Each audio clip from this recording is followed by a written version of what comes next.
Yung ating inawit ay timely po sa ating passage dahil nagkwento po yung ating inawit tungkol sa buhay at pananampalataya ni Abraham. But at the same time, nirecognize ng mayakda ng hymn yung Diyos ni Abraham.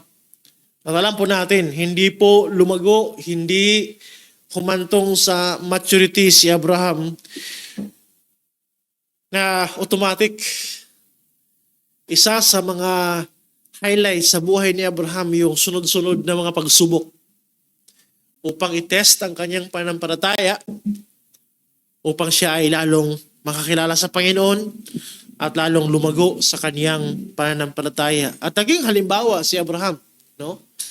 Naging halimbawa si Abraham sa New Testament kung paano siya ginamit ng ating Panginoong Hesus ng mayakda ng Hebrews, di ba? Maski na ni Apostol Pablo sa Romans chapter 4 ay ginamit mo si Abraham bilang halimbawa ng kanyang pananampalataya. Pero again, hindi po yan maging kumpleto ang kwento kung walang dinaanan ng mga hamon, pagsubok si Abraham upang siya po'y mahasa sa kanyang pananampalataya. Sa usapin mga kapatid ng pagsubok, yan po yung diin ng ating passage na ating binasa po kayo na sa James 1, chapter 1 up to verse 4. Ang pagbulay-bulay po natin ngayong umaga, mga kapatid, ay may kinalaman po sa pakinabang ng mga pagsubok. No? Pakinabang sa buhay ng mananampalataya, gawa ng mga pagsubok. Ito po ay isa sa mga mahirap pag-usapan na topic sa anumang konteksto ng mga diskusyon, pangangaral man, o kaya philosophical na mga diskusyon tungkol sa bakit ba nag-exist ang kasamaan, nag-exist ang suffering, nag-exist ang mga sari-saring mga hamon sa buhay ng tao kung ang Diyos ay mabuti. Yung tinatawag nilang theodicy of God. Yung existence po ng evil despite sa kabutihan po ng Panginoon. At walang mahusay po na sagot maliban sa Biblia. Alam po natin na bahagi po ito ng pamahala ng Panginoon. Bahagi ito ng makapangyarihan po ang Diyos na kung mayroong mga bagay na hindi natin agad ma-reconcile sa ating kakarampot na isipan, magpasakop tayo sa pahayag ng salita ng Diyos. At imbes na mag-dwell tayo doon sa mga tanong na hindi mo agad masagot. Dahil kahit po mga mananampalataya ay isa ito sa mga dapat isipin. Bahagi ito ng ating pananampalatayang pinahawakan, mga kapatid, that even faithful believers experience diverse suffering. Kahit po ang mga matapat na mga mananampalataya ay makaranas po ng sari-saring mga pagsubok. At yung ating inawit, kasama po si Abraham. Mayroong mga karakter po sa Biblia, si Job ay isa sa mga dumaan po ng sari-saring mga pagsubok. So inyong muling buksan yung Bible po at itong tingnan sa ating patuloy po na pagbulay-bulay. Ang may akda nitong aklat ni Santiago ay walang iba, siyempre si James po, at siya po ay half-brother ng ating Panginoong Hesus. Si Santiago po ay isa sa mga kapatid ni Jesus na hindi automatic, o ibig sabihin, noong nagpakilala si Kristo na siya yung Mesiyas ng Diyos, hindi automatic na si James ay nananampalataya. Ilan pang mga maaaring buwan o taon yung lumipas, nagministeryo mo na si Kristo bago po sumampalataya yung kanyang mga kapatid, kasama po si Santiago. At napakaganda dahil half-brother man si Santiago kay Jesus sa laman, pagdating po sa usapin ng relasyon sa ina. Pero yung mapansin, mga kapatid, na sa kaniyang pagsulat para sa mga mananampalataya, wala pong gaanong, sabihin po natin, mga dakilang mga kataga para itanghal yung kanyang sarili. Di ba? Madalas kung tayo po yon ay hindi maiwasan na ikabit yung ating attachment, pagkakinanlan sa isang sikat po na tao. Tila bagay ang gusto ng mundo ay kilalanin ka kapag ito yung kalagayan mo, ito yung estado mo. Hindi po yung ginamit ni Santiago na motibo, mga kapatid. Na ako ay kapatid ni Jesus. Dapat nyo akong igalang, dapat nyo akong respetuhin. Walang ganong tono. At yung nga, kung ating balikan actually yung church history, kung saan si Santiago mismo ay isa sa mga lingkod ng Panginoon na nagpapatunay sa kanyang patutuo dito. Na kahit po mga matapat na lingkod doon sa ating inawit kay na, mayroong tinatawag na martyr, nagbigay ng buhay sa Panginoon. Isa po si James, the brother of Jesus. Na kung saan sa tala ng kanyang talambuhay, mga kapatid, nang sabi doon, ang kanyang tuhod ay parang, alam mo yung tuhod ng kamilyo, na punong-puno ng kalyo. Dahil sa, ayon sa mga nakawitness po ng buhay ni Santiago, grabe siyang mag-spend ng panahon sa pananalangin. Sa kasabayan ng kanyang paglilingkod, andun yung grabing pagdulog sa Diyos sa kanyang panalangin. Ngayon yung makita, mga kapatid, punong-puno ng kababaan. Hindi lang sa puntong mayroon siyang humility, hayag talaga sa kanyang buhay, sa mga nakawitness sa kanya, yung panalangin. Dahil yung time din po ng mga apostol, pagkatapos ng si Kristo'y umakyat sa langit, ito po'y sunod-sunod na mga series po ng mga pagsubok. That's why si James, ang kailangan niyo pong gawin ay lalong humugot ng lakas sa Panginoon, maging sa pananalangin. Si Santiago na alipin ng Diyos at sa Panginoong Jesucristo ay bumabati sa 12 lipi na nasa pangangalat. So inyong mapansin, mga kapatid, nag-provide po yung verse 1 ng context sa kanyang mga sinulatan. Kung tayo siguro yon, ang gusto nating mapakinggan kay Santiago, comfort. Sige lang, baka sa makalawa, sunod na mga buwan, mawawala din yung mga pagsubok na inyong naranasan. Hindi ganyan yung tono ni Santiago, mga kapatid. Bagkus, wala siyang hope. Wala siyang ibinigay na assurance. Wala siyang binigay po na mensahe na pagkatapos ng mga pagsubok na ito, kasaganaan na ang inyong maranasan. Madalas yan, yung mga mapapakinggan po natin sa mga pulpitos sa ngayon. Pero nowhere in the scriptures, mga kapatid, na yung gano'ng mga pangako na nakafocus po sa mga physical na mga pagpapala, after po ng mga pagsubok, sunod-sunod na pagsubok, ay ina-assure nila yung kailang audience. Maging alarming sa atin kapag ang isang iglesia, ganun po yung uri ng mensahe. Kung mayroon mang peace, kung mayroon mang lubos na kaginawaan yung ating maring asamin sa muling pagbabalik po ng ating Panginoon Hesus. Mismo nga ang buhay ng Kristiyano, di ba? Pinapakita po ng Biblia na ito po'y pagpapagal talaga, ito'y takbuhin. Ito po'y paglalakbay na punong-puno po ng mga hamon. But hindi sayang po yung ganung mga bagay dahil yun ay paghahanda sa atin according po sa Romans 8. Ihanda tayo sa araw po ng pagduwalhati. Kaya mismo yung context ni Santiago, mga kapatid, nang sabi dyan, sila po ay nasa dispersion, pangalat. At alam po natin sa Biblia at sa panahon po ng mga disipulo, ang rason, main reason na kailang pagkawatak-watak, ng kailang pangalat ay matinding mga pagsubok. But I hope inyong ating matake note na imbis ang mensahe ay magtiwala lang kayo sa Panginoon, mawala yan. Magtiwala kayo sa Panginoon, ang kasunod yan ay dubli-dubling pagpapala. Pero inyong makita po, in-encourage pa sila ni Santiago in some sense na magstay within the trials dahil may pakinabang. Tayo ng mga tao, ang titinisin natin, makawala ka agad eh. Hindi ako nagsasabi dito na hindi ako nakipagsimpatya sa inyong mga karanasan. Minsan po tayo nag-uusap, pero tayong conversation na intimate at hindi malayo na hindi kasali yung inyong mga personal na mga struggle sa buhay, mga kapatid. Sari-sari man.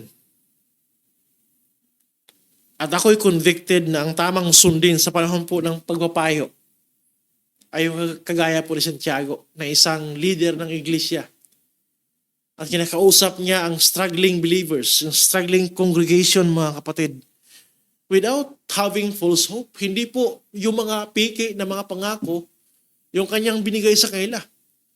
Bagkus mga realidad, biblical, spiritual, eternal. Nilalabanan man ang ating laman, yung ganong mga kataga, mga kapatid, pero ating ipanalangin na sa panahon ng mga sakuna, sa panahon ng mga pagsubok, panataya, lalong kinikrave po natin. Hindi lang yung solusyon ng ating problema, kundi ano yung pakinabang nito. I hope you must relate yourself itong ating tatalakayan po sa ngayon. Ano man yung sitwasyon mo, lahat po sa atin po. Dahil hindi natin hawak ang lahat ng sirkumstansya, hindi natin control ang lahat ng panahon, dadagsa at dadagsa yung mga hamon sa ating buhay. Personal man, pang-pamilya man, pang-iglesia man, at maging sa iyong paglilingkod sa Panginoon, sa iba't ibang anggulo. So unang ating makita dito, mga kapatid, na isang hamon sa atin is yung virtue, being pressed with trials. Ano ba yung katangian, ugali, pag-uugali na maaring dinidemand na mga pagsubok? So ito po yung aking nilagyan po ng label na virtue pressed with trials. Tila bagay sa mga panahon po ng pagsubok, mga kapatid, mayroong pinipiga na attitude sa atin. Alam na, mga mananampalataya, at expected po yan sa atin as our response. Ang sabi diyan sa verse 1, verse 2, mga kapatid ko, so ito po'y mga mananampalataya, hindi ito pinag-usapan ratsada sa lahat ng tao. Specific, special po itong usapin para sa mga nagsabing ako'y Kristiyano. Ako'y alagad ng Panginoong Hesus. Turing ninyong buong kagalakan kapag tayo'y naharap sa sari-saring pagsubok. So, inyong makita, unang-una, mayroong response na ni-require kapag may mga mahirap na sirkumstansyang maaaring susubok sa atin, mga kapatid. At yung unang hiningi sa atin, parang dalawa yung hiningi sa atin, pero magkaisa lang po yan. Pero paano po mangyari yung word? Yung virtue ng kagalakan, yung katangian po ng pusong magalak, ay nag-umpisa po si Santiago, sabi dito, ituring ninyong buong kagalakan. Yung word po na ituring, consider sa ibang salin, maring simple man pakinggan po sa atin, pero yan po yung nag-require, hiningi po dyan yung ating buong pagkatao. Madalas nirelate po yung word na consider, ituring yung sa salitang behold. At yung behold sa Bible, di ba? Madalas po yung ginagamit sa panahon na mayroong spectacular na mangyari. Ginamit po ni Kristo yung word na behold sa Great Commission ng paglawak ng dakilang ebanghelyo sa kinasulukan o sa sulukan po ng buong daigdig sa lahat hanggang sa katapusan po ng panahon. Ang sabi ni Kristo, lo and behold, I am with you. At doon niyo po ginamit yung katagang ituring.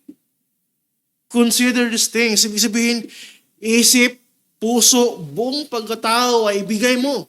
Ilagak mo, ilaan mo upang mangyari po itong word o mangyari po sa ating puso na imbis na ang response natin ay pagmamaktol panahon po ng mga hamon sa buhay, gaano man yan kabigat, gaano man yan karami, ay kagalakan.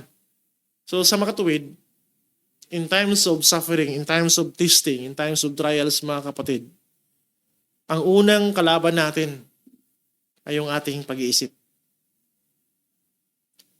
First of all, it is a battle of our mind. Dahil yan po yung isang titirahin po ng dyablo sa maraming mapanglinlang na mga idea ng sanlibutan. Mapanglinlang na mga pattern po nating makita sa mundo. Dahan-dahan pong hinila yung ating pag-iisip sa punto na yes, narinig natin sa salita ng Panginoon, nababasa po natin sa salita ng Panginoon, pero hindi po natin tinitindigan. At nahumaling po tayong magpahatak na lang po sa mundo. Huwag nawang mangyari, mga kapatid. Pero with wisdom and with attentiveness ay ating pinipiga yung ating pag-iisip na talagang binigbigay po yung ating sarili na hindi tayo madaya sa panahon ng mga hamon sa buhay. Na imbis ang design po ng Panginoon, why He gave us sufferings, He gave us trials, He allowed us to experience this diverse trials in our life and faith, mga kapatid, ay maluwalhati siya at makinabang siya. Makinabang tayo, by the way. So sabi dyan, mga kapatid ko, ituring yung buong kagalakan. So ang gusto kong highlight na wag nating makalimutan po sa ating pang-umagang panambahan dito, pagbulayan mo. Sa panahon po na ikaw ay nasa silong ng sari-sari mga paghamon sa buhay. Napakatimting sa atin po, gaya na aking nabanggit po kayo na prone tayo palagi sa agarang paghanap ng solusyon na makawala sa mahirap na sirkumstansya. Tama naman. Normal po sa atin yung tinatawag na self-preservation. Isa rin po yan sa biyaya ng Panginoon sa atin. Malawakang biyaya ng Panginoon na sino bang gustong maghirap, di ba? Sino bang gusto na manatili na lang po sa isang mahirap po na kalagayan. Pero sana, while nag-isip tayo ng tamang solusyon, tama mga provision sa ating mga kanya-kanyang mga pagsubok, mga kapatid, ito yung gustong ipamaliw ni Santiago sa ating mga kapatid, huwag masayang. Huwag masayang yung mga pinapahintulot ng Panginoon sa iyo, sa atin. Bagkus, magkaroon ka ng ganansya, magkaroon ka ng pakinabang, magkaroon ka ng pagkapala sa kabila po ng mga pagsubok na mapagdaanan, mga kapatid. Kaya napaka-crucial po yung word na ituring kasi may kinalaman po yan sa wisdom na binigay ng Panginoon sa atin. At the same time, pag sinabi po ng salita ng Diyos na consider ninyong buong kagalakan, tinatawagan niya yung ating buong pagkatao na mag-invest talaga at mahanda with all the information in the scriptures, mga kapatid, na magamit ito. Maaaring sa araw-araw po na tayo po'y humaharap ng mga hamon sa ating pananampalataya. Because without the information ng salita ng Diyos, mali yung ating pagturing sa mga pangyayari. Kung ikaw ay isang tao na nagpapagal talaga sa salita po ng Panginoon, imbis na discouragement, imbis na frustration po yung maging outcome sa ating pagdanas ng mga pagsubok, pagduwalhati, even gratefulness sa harapan po ng Diyos. At the same time, pagsamba pa nga. Diba? Doon sa highlight, sa peak po ng buhay ni Abraham sa kanyang pananampalataya. Kung yung mapansin po doon sa Romans 4, buksan niyo po yung Biblia para tayo po ay mayroong participation, no? While ating napakinggan po yung mensahe ng Panginoon. Buksan niyo po sa inyong Biblia, Romans 4.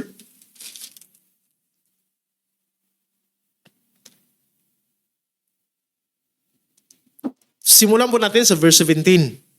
Sabi diyan, tungkol ito kay Abraham sa kanyang pananampalataya. Romans 4:17. Gaya ng nasusulat, ginawa kitang ama ng maraming bansa sa harapan ng Diyos na kanyang sinasampalatayanan, na nagbibigay buhay sa mga patay at mga bagay na hindi buhay noon ay binubuhay niya ngayon. Umaasa kahit wala ng pag-asa.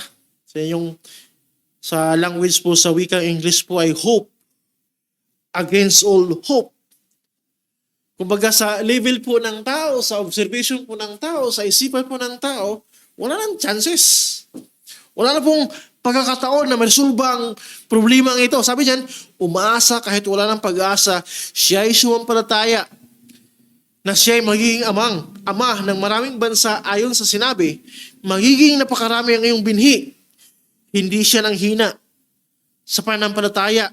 Itinuring niya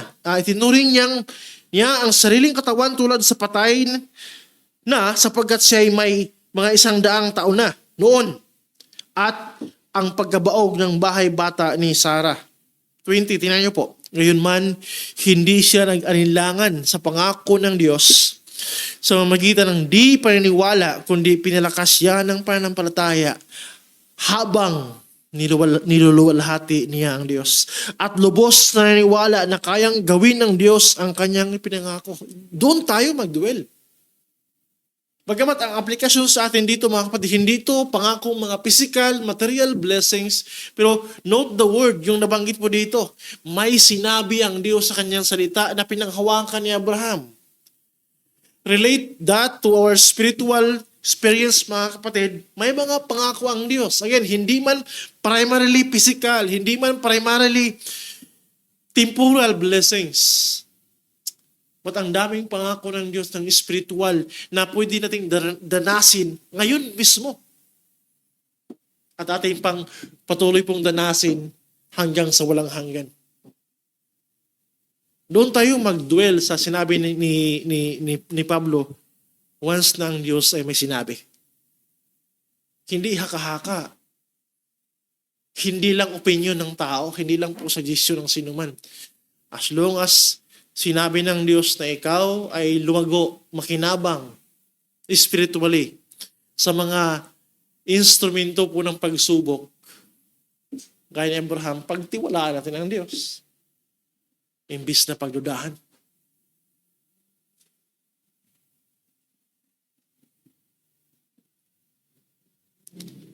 So crucial po yung panawagan ng response. Again, para po, wag nating makalimutan, ni-require po nito yung ating pag-iisip.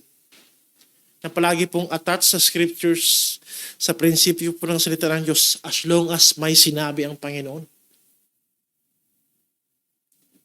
Makinabang ang ating kaluluwa while in the midst of varying trials. Tapos, dagdag pa, maliban po dyan mga kapatid, sa pag-cultivate nitong virtue ng kagalakan, na-require po ito ng ating pag-iisip. Doon po sa verse 2 ulit ng ating binasa po kayo na sa Santiago, mga kapatid. I hope observant po kayo sa mga talata, no? While ang inyong pastor ay nagsusumikap na i-deliver po ito ng detalye kung maaari, alang-alang sa ikapakinabang ng ating kaluluwa. Sabi diyan, ito rin yung buong kagalakan kapag kayo'y naharap sa sari-saring pagsubok. Hindi to first time nating nabasa po ang talatang ito, pero ang ginamit po dito ay hindi po conditional. Bagkus word of or language of reality. Hindi if yung ginamit. When? Kapag kayo'y naharap sa sari-saring pagsubok. At yung pagbanggit po ni Santiago na when you face various trials ay mayroong assurance, mayroong paninigurado ng mga mananampalataya, hindi maaari po sa buong buhay nila ay hindi sila makaranas ng pagsubok. Mayroon talagang sari-saring pagsubok. At yun yung makita mga kapatid na ang likod, ang isip po sa likod ng lahat ng mga circumstansyang ito, hindi po tao eh. Di ba? Isa pong napaka mababang refleksyon kapag may mga hamon sa ating pananampalataya, may mga hamon sa ating buhay pananampalataya, maging sa ating buhay Kristiyano mga kapatid, isang napaka-babaw po na refleksyon kapag ang ating konklusyon, nangyari ang mga bagay na ito sa akin dahil kay Satanas. Kasi may diablo eh. Sinabi ko pong mababa kung hindi mo i-connect palagi sa pamamahala po ng Panginoon. Bilang mga Reformed Baptist, no, hindi naman sa pagmamayabang, pero sa ating matapat na pag-aaral po ng salita ng Diyos, hindi mali sa ating gamitin po yung expression that even Satan is God's devil. Ang punto doon, hindi po binibibi ng Diyos ang kaaway. Dahil ang Diyos ay soberano, saklaw siya sa pamamahala po ng Panginoon. Na sa kabila po ng pagrebelde ng kaaway, sa kabila po ng pagtukso ng kaaway sa mga mananampalataya, mayroong pahintulot po ang Panginoon. At alam po natin, ang wisdom ng Panginoon, kahit po sa pagiging instrumento ng kaaway, hindi siya robot. Conscious ang kaaway na magrebelde sa Panginoon. Conscious po ang kaaway na ang kanyang layunin po ay pagwasak ng mga mananampalataya at pagwasak ng pananampalataya. But he granted by God such powers. Pero ang layunin po ng Diyos ang masusunod, which is spiritual welfare ng tunay na mga lingkod ng Panginoon through these various trials.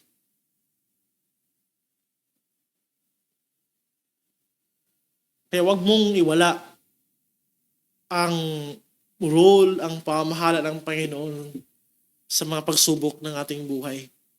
Yes, maaaring involved man ang kaaway, involved man ang mga tao sa ating paligid, ang mga sirkunstansya na hindi po natin control, but above all, ang Diyos po yung hawak sa lahat ng ito. Dahil kung ang ating isip ay parang nawala na sa hulog duwa, hindi na to control ng Diyos, nagkakamali tayo mga kapatid. Yan yung mensahe po na hopeless. Na tila bagay ang Diyos ay nag-response lang. Ang Diyos ay tumutugon lang. No. Malinaw po ang Biblia sa lahat ng detalye ng pangyayari ng buong buhay ng history, involved ang Diyos bilang soberanong namamahala. At ang palagi niyang binabanggit sa kanyang talata ay para po yan sa ikapakinabang ng mga mananampalataya. Glory sa Kanya, but spiritual na pakinabang sa mga mananampalataya. So yung timing, sigurado po na ang mga mananampalataya ay harap talaga ng mga pagsubok. Hindi ito possibility. Hindi ito potential na mga pagsubok. Ito ay certain trials na tinakda ng Panginoon, inalaw ng Panginoon. Hindi lang po yung timing na sigurado. Bago sabi pa dyan, kapag kayo'y naharap sa sari-saring pagsubok. Hindi lang isang pagsubok, mga kapatid, kundi diverse. Sari-sari. Ngayon, kung hindi tayo ma-equip spiritually, gamit po yung turo ng salita ng Panginoon, ay talaga, ang tugon mo lang is discouragement. Ang isang prinsipyo po na tinuturo ni Santiago dito, while in the midst of suffering, mayroong art na ating cultivate sa ating puso na matuto tayo ng lahat ng mga hamon na dumating sa ating buhay with recognition sa pagpamahala po ng Panginoon. Yung art po na makultivate po natin dito ay matranslate po ito sa pagpapala spiritual sa atin. Madalas kasi ang tao, pag sinabing pagpapala, ay puro po mga positibong bagay lamang. Mabilis tayong mag-congratulate kapag may success, di ba? Normal lang po sa ating mga anak, di ba, na hindi lang po malayo sa atin na binigyan po ng Panginoon ng mga pagpapala sa pag-aaral, sa trabaho. Hindi masamang magpasalamat. Pero ano bang payo ni Santiago o ni Pablo, di ba? Give thanks in all circumstances. Hindi lang sa mga bagay na ang bilis nating pwedeng magbigay po ng papuri sa Panginoon. Kasama po itong means ng Panginoon ng mga pagdurusa, mga pagsubok, ay mapapurihan siya. Dahil kung bakit po siya papurihan, maliban po na siya ang nasa likod po ng lahat at ang kanyang ultimate goal yung mangyayari, ikaw din po ay spiritually makinabang. Di ba? Pangalawa, hindi lang po yung virtue ng joy ang pinapakita po dito, hinahamon dito, na involve yung ating pag-iisip, tapos yung timing po ng trial, sigurado. At the same time, hindi lang isang pagsubok na dapat nating paghandaan, kundi maraming mga pagsubok. Kalooban po yan ng Panginoon. para po sa ikapakinabang ng ating kaluluwa. Pangalawa, hindi lang po yung virtue being pressed by with trials. Pangalawa, there is knowledge proven by trials. Ang sabi dito sa verse 3, yamang inyong nalaman. Nakita nyo? Ito palang usapin na ito na walang Kristiyanong lumago apart from trials. Walang isang Kristiyanong pinabanal ng Panginoon ng mahusay. Walang Kristiyanong mahusay na ginagamit ng Panginoon sa kanyang kaharian na hindi dumaan ng pagsubok. Sabi ni Santiago, kaalaman nyo yan. Information nyo yan. Knowledge nyo po yan. Alam po yan ang lahat ng sino man mananampalataya. Na walang Kristiyano pong humantong sa lubos na kagamit-gamit po ng kanyang buhay paglilingkod na hindi po dumaan sa path ng mga hamon sa kanyang pananampalataya. Kaya sabi niya, yamang inyong nalaman. So walang question, no? Sabi sa niya, wala na pong problema ang information. Bagamat marami po sa mga sikta po sa ating bansa o sa maraming lugar sa buong daigdig na hindi ganyan yung turo. No? Sa kanila, kapag ikaw ay dumanas ng mga pagsubok, malas po yan. Hindi ganyan ang patutunan ng scriptures. Bagkos, isang affirmative sa mga tunay na mga mananampalataya, kung ako'y Kristiyano, inihanda ako ng Diyos nitong daan po ng mga pagsubok. Kaalaman ko yan. Yan yung sabi ni Santiago. At dapat hindi po yan pilipitin. Dapat hindi po yan iwaksi. Gaya po ng mensahe ngayon po ng napakaraming lakihan po ng mga quote-unquote Christian church. Pero ang mensahe, your best life now ay nandito ngayon. No. Hindi ganyan yung buhay ni Kristo.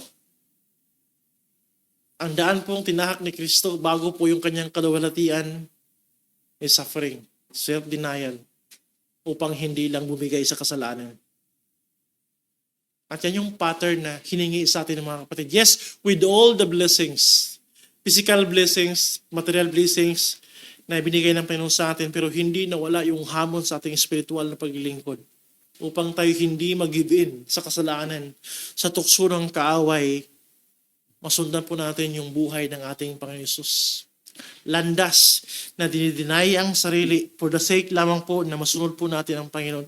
Kasi alam niyo po, yung hindi pagiging handa na sundin ng Panginoon, anuman yung requirement, yan po yung uri ng buhay na madali mong i-give up ang iyong commitment sa Panginoon. Hayag po yan. Hayag po yan sa maraming nagprofess ng pananampalataya. Dahil hindi malinaw sa kanila yung malalim po na conviction sa salita po ng Panginoon na dahil may sinabi ang Diyos, ang aking tugon dapat ang aking puso ay sundin siya ng malinaw, ng mahusay, ng may katapatan. Alang-alang sa kanyang kaluwalhatian. Pero dahil mababaw yung paghawak sa salita po ng Panginoon, okay lang. Yung mediocre na buhay Kristiyano. Kung sa ibang language po yung nominal na Kristiyanong buhay. Walang malalim po na commitment, walang malalim na conviction. Hindi ganyan yung commitment ni Christ. Hindi ganyan yung commitment po ni Apostle Paul. Hindi ganyan yung commitment po ni Santiago. Sa punto po na sa ating nabanggit po kayo na ay ang kanyang paa o ang kanyang tuhod tila bagay kalyo ng kamilyo dahil sa kanyang lubos na pagsandig sa Panginoon sa kabila po ng maraming pagsubok. At alam po natin, lahat ng mga apostol ay martir, pinatay dahil sa kanilang pananampalataya. Pero di bali na. Lilipas naman ang lahat eh. May pangako ang Diyos sa kanyang salita.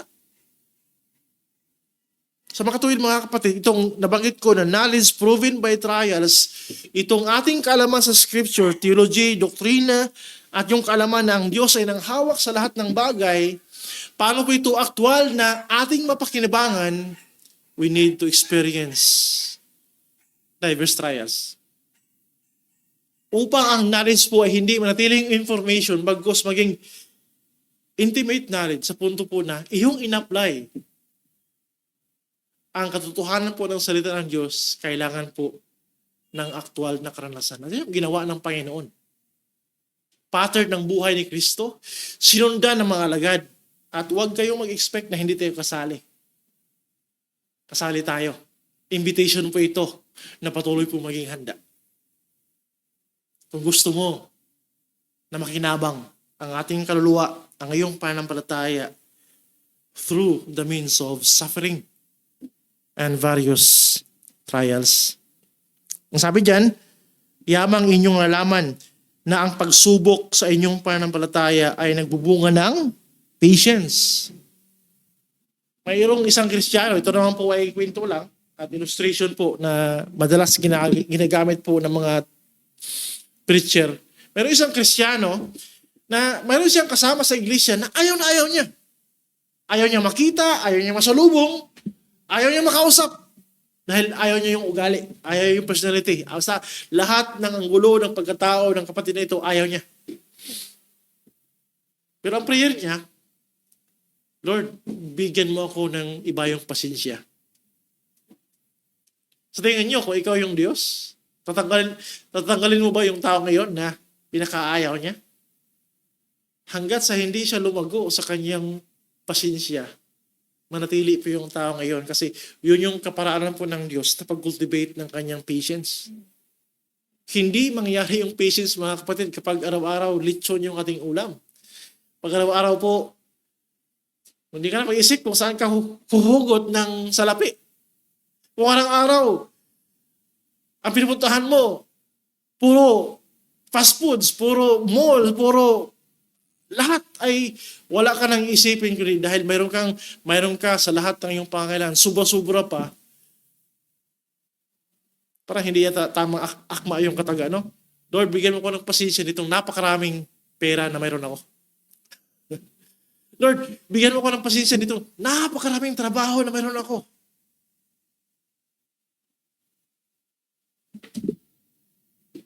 Baligtad ang tao eh. But the way God cultivate our patience, mga kapatid, there is a necessity that we must experience various trials for God's glory and for our benefit, para sa ating ikalago, sa ating ikaganansya, pakinabang.